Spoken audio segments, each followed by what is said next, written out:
Guys, congratulations on your debut album. How does it feel knowing that this collection of songs is out there after so much time spent working towards it? Oh man, it feels very special. I think, yeah, this album's taken a long time to make and a long time to get right, and all the music and the visuals to go alongside it as well. So I think we're just really proud of how it's turned out, and really happy that it's kind of out in the world now for people to listen to. So yeah, it's very exciting. And the debut is self-titled. So tell me why you decided to do it as a self-titled and what does Borderline mean for you as a band in 2026? We cycled through a few different ideas for the album name. Like it was a pretty early discussion that we had.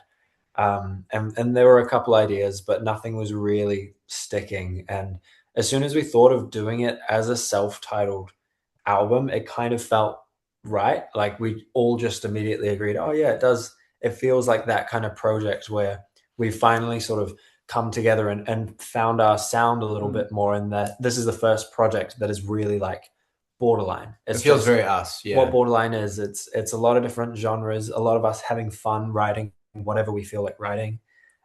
Yeah, it feels like Borderline, Yeah, so it's kind call of it like we Borderline. You know? yeah we just found ourselves basically in yeah what you said. Yeah, And I feel like it's also like because it was written over like a 2 year period of like a lot of growth and kind of coming into ourselves as people and as a band as well. Like it kind of feels like we've kind of come out the other side of that, and yeah, it just feels very us and very genuine. So I think it felt very fitting. we're a real band now. Yeah, yeah. It sounds like a common theme between you is that it feels very us, which is what you want. So for those who are just coming across you now, how would you describe like what you're all about as a band? Well, we're four boys from New Zealand, and we've kind of known each other for a long time, and we make a wide array of music Yeah, and dabble in many different genres. we're sort of weird in the fact that we all come from very different musical backgrounds. Mm. I think you don't get that much with bands where everyone meets because they're doing the same kind of thing. We all met by chance of doing the opposite things. Like Max, what were you up to when we met? Yeah. I met these boys a bit later than they all got together. We were at uni at the time. And I was studying jazz with Matthew. But jazz saxophone, not Jazz even jazz saxophone. bass. So Matt learned playing like metal and blues music. Jackson was playing all sorts of rock and funk. I was just singing Ed Sheeran covers on YouTube.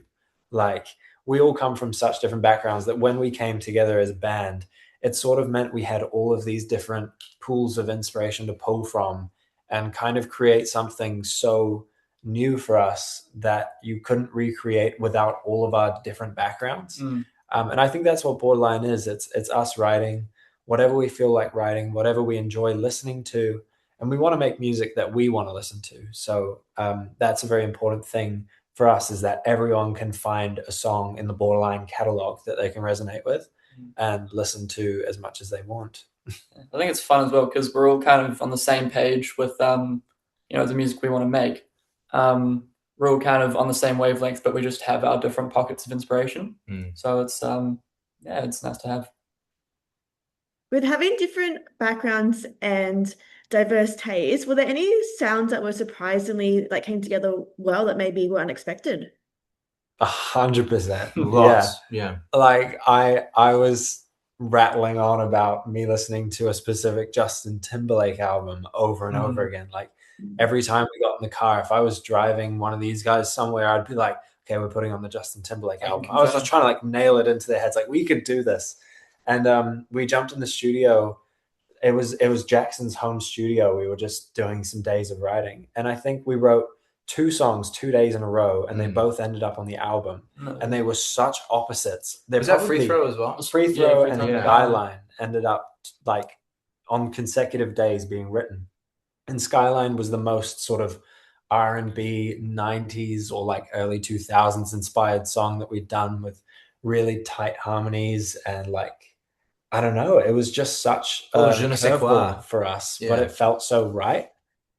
That's kind of the magic of Borderline, I think, is everything feels cohesive because it's us writing it, it's us playing the instruments. So there's that personality in everything, no matter what genre or style we sort of take. There's also some like just random weird sounds. Like Oh, yeah. there's a flute that gets sampled in Skyline, and there's like Some mandolin, ukulele, yeah, a bunch of just random stuff that all sorts. we never kind of imagined we would use, and it was just there and it made sense. So yeah.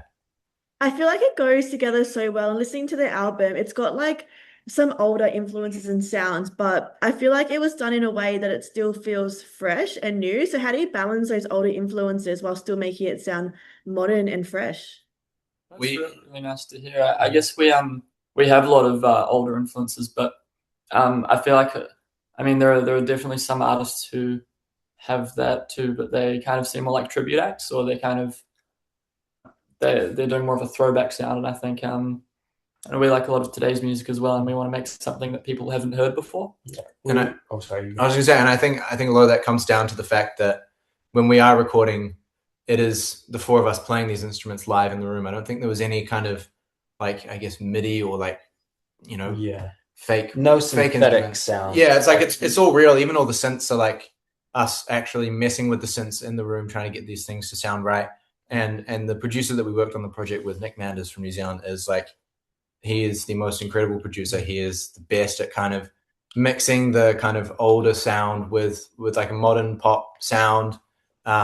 So yeah, we were really lucky to work on the record with him. He's got all the old knowledge and experience, but he doesn't come from like a boomer sort of perspective where he's like, you know, we can't use these new sounds. It has to sound like a garage band. Like he's got a good balance, and it's the same attitude we have as well. Yeah, I think in terms of like how we find the balance as Borderline is we have a lot of old inspiration, like Matt was saying, but we do spend a lot of time talking about what we like from that, not just trying to sound like that. There's a lot of artists, like for example the Beatles, that we take a lot of inspiration from, we love, but we take certain elements of that and what we think would fit well in a more modern sound, and it just happens naturally because we know what we like about those songs that we like, rather than just trying to make a worse version of the Beatles. We want to take what's good and make it ours. Absolutely. And one of the songs that has a music video is That Girl. And it's got that cool like Scooby-Doo haunted house theme. So tell me, like, it just seems like it would be really fun to record. So what were some of your favorite moments behind the scenes in that video? That video was insane. It was the biggest video we've done to date. We had like a 20-person crew. It was a full like day night shoot, and we shot it at a place called Spookers here in New Zealand, which is an old like abandoned asylum, which they've turned into like a haunted house attraction. So you can go there on a Friday or a Saturday and paid to be scared, be absolutely terrified. And luckily there were no people scaring apart from us when we were there. We were scaring each other, but it was the most fun day of just like we shot in so many different locations around the place and like shooting multiple things at the same time. It was such a huge effort, but it was the most fun. And that song has such like a grand sound to it. Like it's so full that I think our creative director, Tom, who's done all of the music videos and all of the visual content over this entire album, knew that that song needed the most sort of love and care and big scope and money yes. So that's the one that we sort of put all of the marbles into, and the music video turned out to be like absolutely awesome. Like we watched it must be 10 times in a row when we got sent the first draft.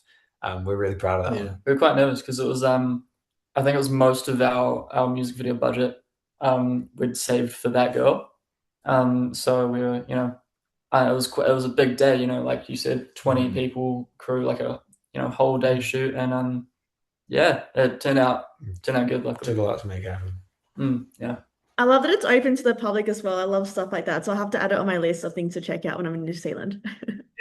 Yeah. And you guys just recently wrapped up a 14-date North American tour. So what are some experiences or lessons that you learned from touring overseas? It was a heap of fun. I mean, it was our first time doing a long tour on a bus or like driving the whole way. In the past, we've flown to most of the destinations overseas, so it was really awesome to be able to drive in.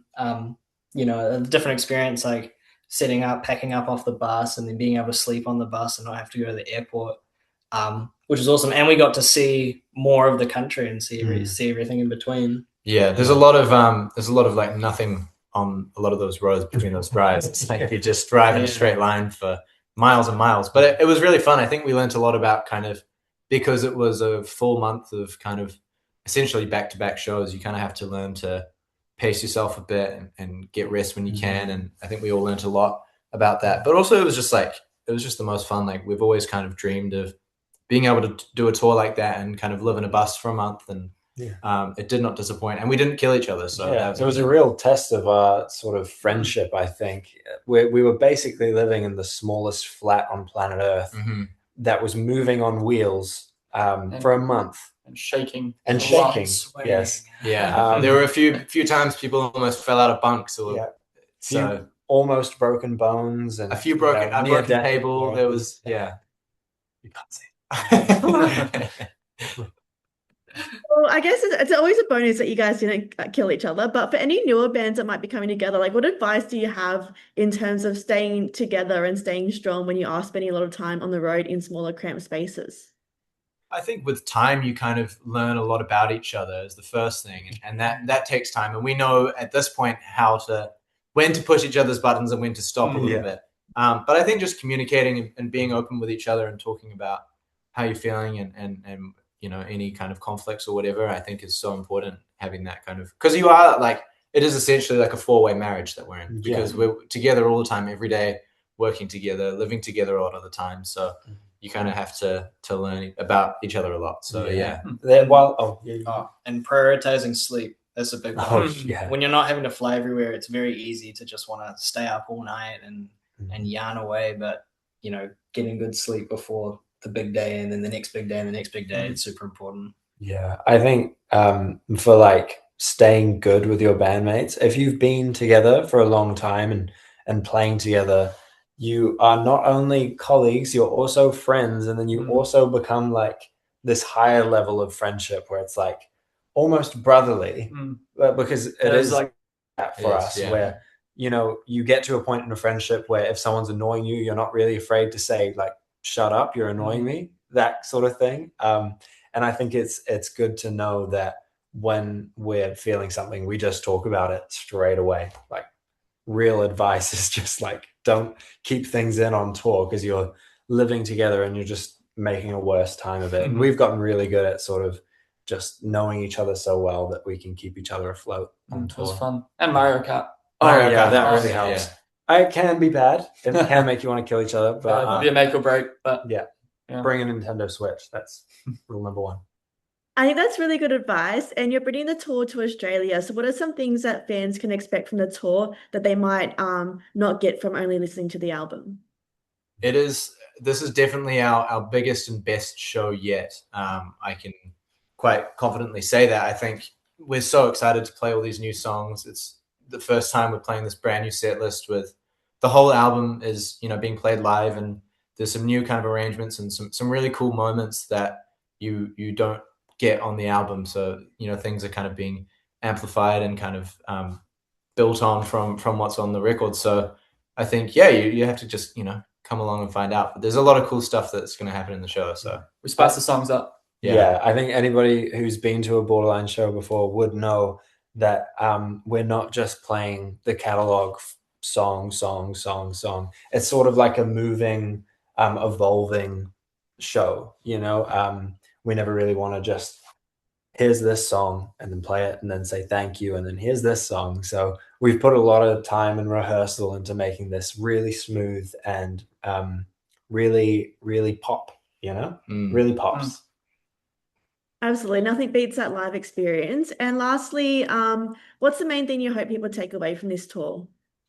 Merch. Sorry, no, that was I think we hope that in the same way that we hope everyone can relate to the album and take something out of it, we want everyone to take something away from the live show. Like it's an experience for everyone. All ages shows, we want everyone to come along and boogie, dance. I think we're putting on a show because we want to make people entertained. We want to entertain people. We don't want people to just like come and support us. It's great that we have that support, but we also want to give them something that they're going to remember for a very long time. And we want them to, be excited for the next time that we come back to that city, and hopefully they'll be there again. I think, we want people to take away from the show as merch, obviously, that'd be cool. But just like good memories and stories. I think just being able to, remember it for a long time, and that's a sign that it's impacted them. Yeah, I mean, we've heard like stories of like people meeting at shows and stuff and like becoming friends, which is like the coolest thing ever. So I think kind of being able to provide that space for people to, kind of create memories and hang out and meet people is really awesome. So hopefully there's a bit of that.